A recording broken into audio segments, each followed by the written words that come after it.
nothing, but in everything by prayer and supplications. With thanksgiving, let your requests be made known unto God, and peace of God, which passeth all understanding, shall keep your hearts and mind through Christ. Tayo po'y manalangin. Ama namin Diyos, banal sa langit, maraming salamat po sa hapon na ito. Nandito po kami, tipon-tipon upang manamahan po sa inyo, Panginoon. At naway sa aming pag-aaralan, naway bigyan po ang bawat isa ng wisdom at knowledge at maunawaan ang mensahe ngayong araw na ito.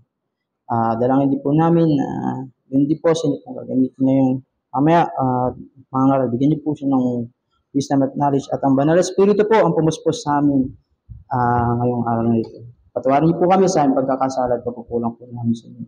Salamat po aming dalangin, pinapasalamatan sa matamis na pangalan ni Jesus namin Diyos at sa rin Pilipinas. Amen. So the title of our message is Striving in Excellence in Supplication. So para po talaga ito kahapon. So hindi po winiligad, kaya ngayon po natin So supplication is part ng ating pag-pray. So, ayun po, ano po ba ang difference ng prayer at ng supplication? So, ang supplication ay isang gawa na pagka tayo nananalangin ng mataimtim, nagpapakumbaba tayo at humihingi tayo ng isang bagay o kadalasan humingi tayo ng isang bagay na gusto natin na makuha kapag tayo nagdarasal. Doon naman po, yung sa prayer naman, ang prayer naman po is yung ating pasasalamat sa Diyos at yung pinaka-general overall prayer natin. So, isa sa makikita natin mga example dito ng may pagsusumamo o supplication dito is yung kay Hannah. Mababasa natin ito sa 1 Samuel verse 1 to 10, no? So, si Hannah ay sobrang lungkot that time dahil hindi siya magkaanak. And nainggit siya kay Penina na unang asawa ni Elkia. So, tas doon sa unang asawa niya, meron siyang anak na 10. So, tas pagdating kay Hannah, is wala siyang anak. So, lumapit siya sa Panginoon at nanalangin siya ng mataimtim. At habang umiyak ng todo, napagkamalan pa nga siyang lasing ng asawa niya. So, nung habang nanalangin siya, nangako siya sa Diyos na kapag binigyan siya ng anak, ay ibibigay niya ito sa Panginoon. So, kaya nung nagkaanak siya, pinanganak si Samuel, doon, inialay ni Hannah si Samuel sa templo at doon nanilbihan. So, kaya ang pinangalan doon kay Samuel is God has heard. So, dahil sinagot ng Panginoon yung kahilingan ni Hannah. So, ito yung naman yung nagpapakita ng mga ng taimtim na pananalangin niya kung paano kumilos ang Diyos sa puso niya. So, kaya kapatid, may mga naman akong isang katanungan. So, are we striving for excellence in our prayers? So, or merely offering routine words to God? So, in our point number 1 is kailangan maunawaan natin kung ano po ba ang supplication. So, kanina, di ba? So, ang pagsusumamo ay higit pa sa simpleng paghingi. O, ito ay isang taimtim na pagka tayo yung iniiyak natin sa Panginoon, no? Yung iniiyak natin sa Panginoon na pananampalataya at pagtitiwala natin. So, tulad ng isang let's take Daniel as an example here. So makikita natin dito yung katapatan ni Daniel sa chapter 6 verse 10. When Daniel knew that the writing was signed, he went into his house, and his windows being opened in his chamber towards Jerusalem, he kneeled upon his knees, 3 times a day and prayed and gave thanks before his God as he did aforetime. So, makikita natin dito yung katapatan ni Daniel sa Diyos. No? Kahit na nilagdaan na nung hari na kung sino man ang lumuhod sa iba, bukod sa kanyang Diyos ay papatayin o ipapatapon sa mga leon, papakain. So, kahit alam niya na maaari siyang mapahamak at mamatay, ginawa niya pa rin na manalangin sa Diyos at hindi siya tumigil na nananalangin at lumapit sa Diyos. So, another example dito is yung kay Jesus Christ sa Gethsemane. No? Makikita natin dito yung nung siya'y nananalangin. So, nanalangin siya ng labis hanggang sa yung pagpawisan na siya ng dugo. No? Pagpawisan na siya ng dugo na pang isang halos ang dami ng isang patak yung umano sa kanya na pawis at may halong dugo. So, doon nakikita natin yung pagpapakita ng Diyos na ng Panginoon Jesucristo ng matinding pagsusumamo. So, yung tawag dun sa nangyari sa ating Panginoon Jesucristo is yung kung pamilya kayo hematidrosis. So, yung isang rare medical condition, no? Kung saan yung isang tao ay nakaka-experience ng extreme stress causing tiny capillaries in the sweat glands to rupture, mixing with blood with sweat. So, dahil alam nga niyang siya ipapatay niya, siya rin ay nagkaroon ng takot. No? Siya ay nagkaroon ng takot, kaya nananalangin siya. Kahit sabihin natin, syempre, alam naman natin, siya is 100% God and 100% human. So, nagkaroon pa rin siya ng takot. Kaya ganun katindi yung kanyang pagpe-pray, pagsusumamo sa Panginoon, sa Diyos. So, halimbawa na lang dito, sino ba dito yung naka-experience ng ma-hold up? Di ba? 2, 3. So, di ba? Kapag na-hold up tayo, ano gagawin nyo? Kapag na-hold up kayo, nakuha cellphone nyo, di ba, alangan naman panoorin nyo yung hold upper na tumatakbo. Siyempre, sisigaw kayo, hihingi kayo ng tulong. So, ganun din. So, yung paghingi mo ng tulong is halintulad din sa pagsusumamo. Kasi galing pa rin sa puso mo yun. Kasi yung bagay na kinuha sa'yo is napakahalaga eh. Halimbawa na lang, cellphone o mga card, magagamit mo yun sa sa trabaho, di ba? So, ayun yun. And number 2 is yung the characteristic of excellent supplication. So, yung mga katangian na unang pagsusumamo, yung number 1 is yung faith-filled prayer. So, may halimbawa na lang natin dito is yung halimbawa na lang natin dito yung babaeng dinurugo sa loob ng 12 years. No? So, anong ginawa niya? Nanalangin siya. Pagkatapos, di ba, hinawakan niya yung damit ng Panginoon. So, kahit na dinurugo siya, wala siyang takot na hawakan yung Panginoon. So, nung time na yun, siguro, baka nanginginig pa siya nun eh. Pero, inamin niya sa Panginoon na siya yung humipo sa kanya. At hindi naman siya pinagalitan ng Panginoon. Kundi, sinabi pa nga sa kanya is, anak, dahil sa iyong pananampalataya, gumaling ka na. Humayo kang payapa.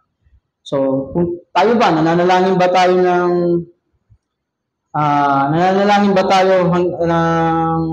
ba tawag doon? Kalimutan ko yung English eh. So, nananalangin ba tayo ng kapareho ng babaeng yun? So, na kumpiyansa sa kapangyarihan ng Diyos. So, number 2, yung persistent prayer. So, dito sa part ito sa Luke, sa Luke chapter 18, verse 1 to 8. Ito yung parable ng ating Panginoon. So, hindi siya tumigil na hanggat hindi mabigyan ng ustisya. So, maraming pananampalatayang nananalangin Kaso, bibihira na nga lang. Minsan na nga lang. So, pagkagising na nga, di ba? Pagkagising sa umaga, ano ginagawa? Kuha na lang ng cellphone. Bubuksan, nonood, Dragon Ball. Ayun agad yun ang bubungad eh. So, sa pula ko doon kasi minsan yun talaga eh. Puro Dragon Ball naman ng ano ko eh. So, ganun tayo eh. So, dapat meron tayong matyagang pananalangin. So, umaga pa lang, pray tayo. Pray tayo ng pag-iingat o wisdom. Salamat sa Panginoon dahil binigyan niya pa tayo ng isa pang buhay. So, sunod, yung align with God's will. No? So, ayon sa kalooban ng Diyos. So, if we ask anything according to His will, He hear us. So, number 4, yung accompanied by thanksgiving. So, sa Acts, makikita natin doon si Apostle Paul at si Silas, di ba? No? Nung sa Acts 16, yun. Nung sila'y nahuli ng Roman guard. So, imbis na sila yung nahuling na ang saya-saya na nakulong sila. Bakit? Kasi nung nahuli sila, wala naman silang yan, nag-praising worship pa nga sila dun, di ba? Kumakanta pa sila ng mga hymn at nananalangin. So, doon makikita natin dun yung kahit na nasaan tayo, sa kulungan, sa trabaho, sa eskwelahan, o sa biyahe, pwede tayong manalangin. So, ang Panginoon nga nananalangin sa bundok, di ba? Umakyat. So, ang ating supplication hindi lamang tungkol sa ating paghingi, kundi yung pasasalamat din natin sa Diyos, sa kanyang kabutihan, sa ginagawa niya sa atin sa pang-araw-araw. So, merong mga hindrances din kung bakit hindi tayo nakakapag-pray sa Panginoon o humingi ng pagsusumamo. So, hindrances to excellent in supplication. Number 1 is yung doubt and lack of faith. So, another example ulit, makikita natin dito si Apostle Peter when nung siya'y lumalakad sa dagat o sa tubig, yung tinawag siya ng Panginoon. So, imbis na mag-focus siya doon sa kanyang nilalakaran, nagkaroon siya ng duda nung may paparating na malakas na alon. So, sabi nga ng James chapter 1, verse 6, when you ask, you must believe and not doubt.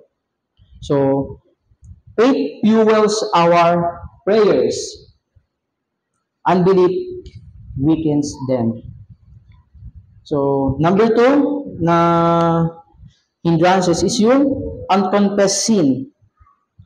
So, yung hindi natin pag-amin sa ating mga kasalanan, lalo na kapag nananalangin tayo. So,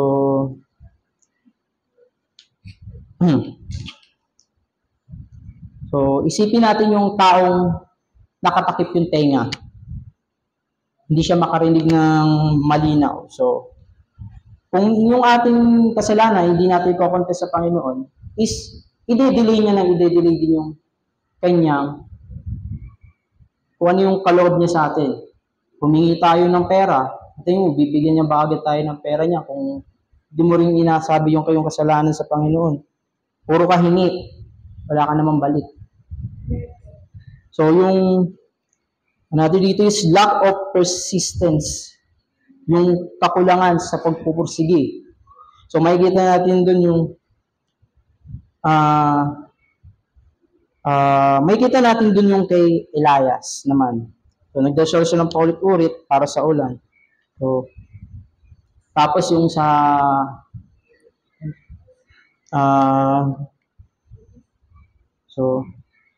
tapos sa ating mga mananampalataya, na mental block na naman ako.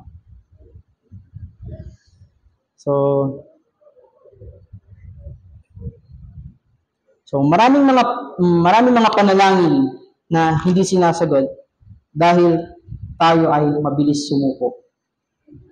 No? Kaya nga sabi sa Romans 12, be joyful in hope, patient in affliction, faithful in prayer. So, number 4, our last. So, yung practical step to strive for excellence in supplication. So, yung number 1 is yung pagiging consistent natin sa prayer. So, another example natin is yung halimbawa, yung isang atleta, di ba? So, nagsasanay siya araw-araw.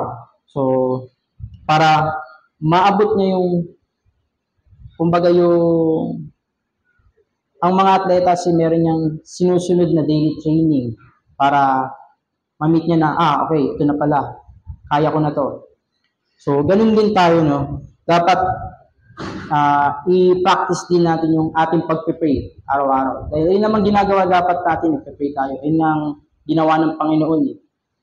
Napaka-swerte nga natin kasi in Old Testament, ang mga nananalangin lang is mga high priest. So, ang ginagawa lang ng mga tao nun is mag-offering. Eh ngayon, dahil nung dumating yung Panginoon si Kristo, tinuro niya yung prayer. Tinuro niya yung prayer sa Matthew 6. Doon sa mga disipulo. And, ayun.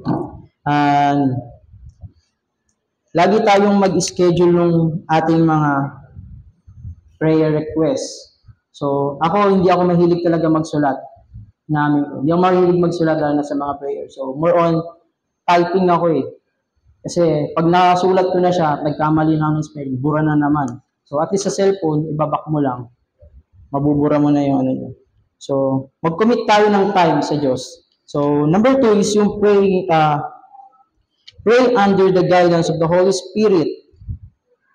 So, lagi natin ginagawa para, di ba ito, tulad niyan, kapag may exam tayo, lagi tayong nagpe-pray tayo, nabigyan tayo ng wisdom at knowledge.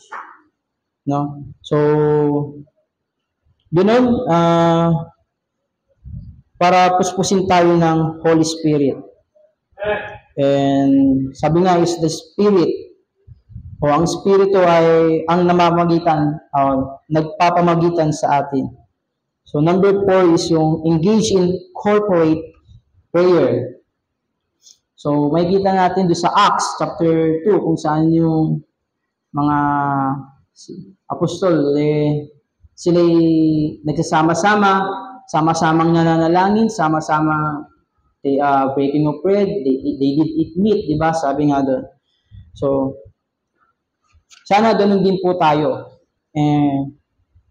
Sa prayer meeting nga, ang konti nga natin, di ba? Sana, ayun na nga lang yung pangalawang service natin sa buong linggo natin, tapos di pa natin. So, we are too busy, sabi nga ni R.A. Torrey, we are too busy to pray. And so, we are too busy to have power. We have a great deal of activity, but we accomplish little. Many services, but few conversion. Much machinery, but few results. Sa ating number 5 is yung fast and pray for breakthrough. So, halimbawa na, dito makikita natin yung ginawa ni Esther, no? So, bago siya humarap sa hari, siya ay nag-ayuno at nanalangin. So, excellent in supplication transform our walk with God. So, tulad ng isang magsasaka. So, hindi siya umaasa doon sa ani na walang itinanim. So, ganun dapat tayong mga mananampalataya. Dapat magtanim tayo ng ating panalangin na may pananampalataya, na may tiyaga at may taimtim na hangarin. Kaya mga kapatid, dapat meron tayong daily prayer. So, ipag-pray po natin yung bawat isa, pag-pray po natin yung ating mga ministry, pag-pray po natin ang ating mga missionary, pag-pray po natin ating mga pastor. So, hindi naman po mahirap na manalangin para sa kanila. So, sabi nga niya Billy Graham, so prayer is simply a two-way conversion between you and God. So, ito rin yung paraan para kausapin natin yung Panginoon. So, at least, di pa pala so, hindi lang din dapat tayo puro pray, magbasa rin po tayo ng Bible. Para, hindi lang tayo kumakausap sa Kanya, kundi, sa pamamagitan ng pagbabasa ng Bible is, siya naman yung kumakausap sa atin. So, yun lamang po.